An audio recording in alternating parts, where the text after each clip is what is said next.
اپنے بیٹے کو والد صاحب کی انوکھی نصیحت: سگریٹ نوشی سے بچو۔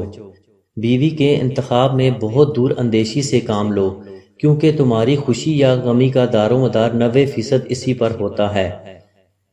بہت سستی چیزیں مت خریدو۔ بچوں کو اپنے مزاج اور پسند کے مطابق جینے دو، انہیں بالکل اپنے جیسا بنانے کی کوشش مت کرو۔ تنقید کرنے والوں کے پیچھے پڑ کر اپنا وقت برباد مت کرو۔ کسی سیاستدان پر کبھی اعتماد مت کرو۔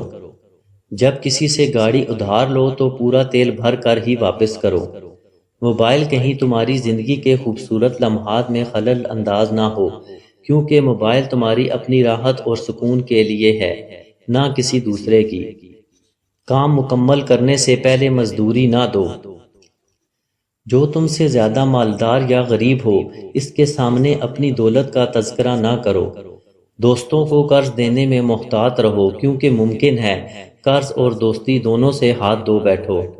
مخاطب سے اس کی تنخواہ کے متعلق مت پوچھو۔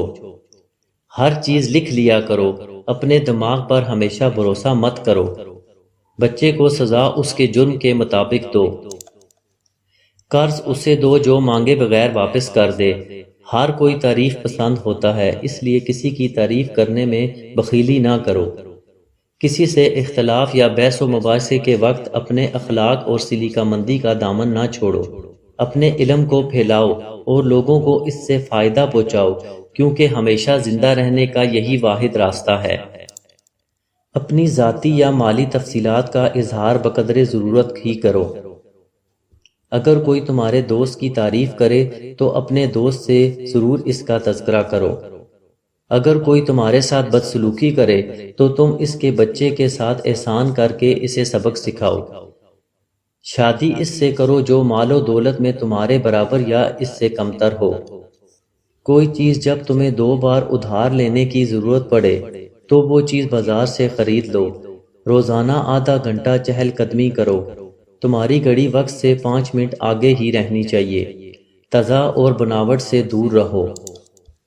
معمولی چیزوں میں بحث و تکرار مت کرو۔ کسی کے ساتھ احسان کرو تو بھول جاؤ، بدلے میں حسن و سلوک کی امید مت رکھو۔ جہاں بھی رہو وہاں اپنا اچھا اثر چھوڑنے کی کوشش کرو۔